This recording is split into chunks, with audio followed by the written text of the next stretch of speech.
Okay, hi kids. Good job on the Unit 4 exam. I just finished doing all the grading, and I would say this was the best exam so far.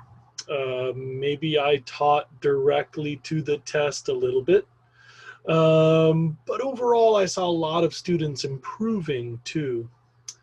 Um, One thing that I was really frustrated by is I'm seeing clear evidence of cheating. I'll be handling that in the next few weeks. I don't want to get too specific, trying to figure out how many students were involved. It may actually lower the curve because this also had a really high curve.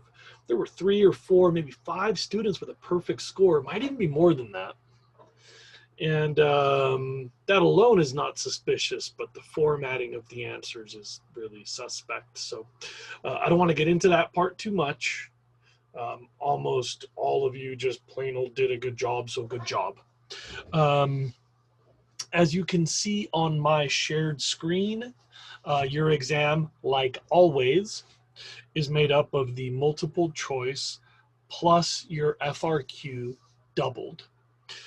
Remember to please ignore any letter grades because those are all graded out of 100 or whatever. And always ignore the denominator too. Like if you go to AP Classroom, it'll say you might have gotten a 9 out of 11.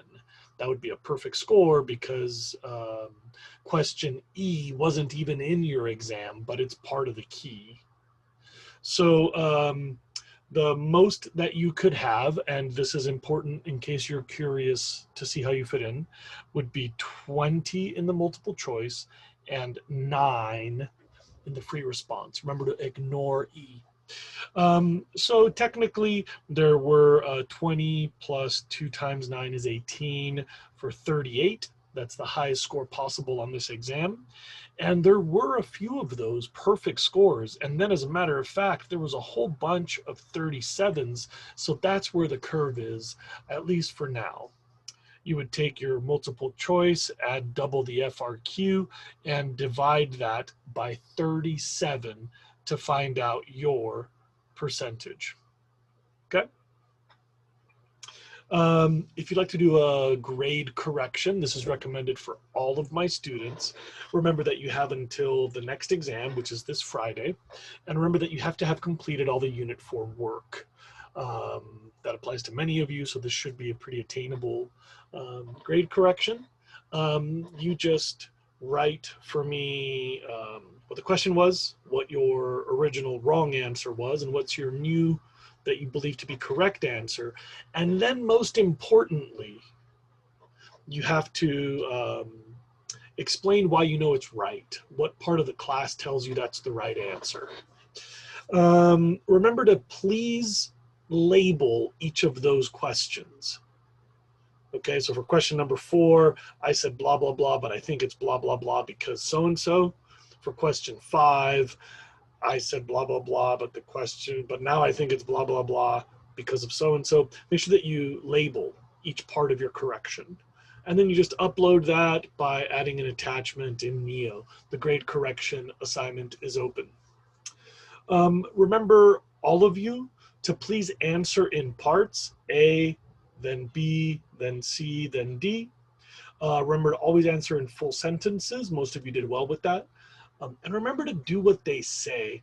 A lot of you in section D had the right answer, but you gave a list instead of describing them, and I can't give you credit for that.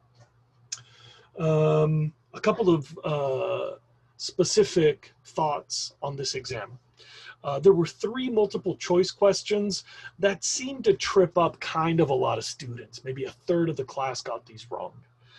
One of them was about the sustainable use of forests, and the right answer was a description of selective logging. Another one was about corn and backbreeding with ancestral varieties to increase genetic diversity. I even warned you that was coming. That's from a previous unit, but still about 20 kids across all my periods got that one wrong. And then there was a question about how to remove salt from soil once it's salinated, how you need to flush it. Um, in the free response, across the board, students did very well, so well that I'm a little bit suspicious, and I'll be working on that. One thing was the uploading of graphs. That worked really well for most of you. And then a whole bunch of you sent me emails successfully because you couldn't upload. But there was like 3 or 4 of you who didn't send me a graph, so I have nothing to grade for the first part. Then where you had to predict an age, all you had to do was find the right spot on the curve. So for many of you, you drew some really wacky curves, but you found that spot on your graph, and so you would get credit. What's fishy, though, is kids who drew the wrong graph and somehow miraculously gave the right answer from the answer key. That's very fishy.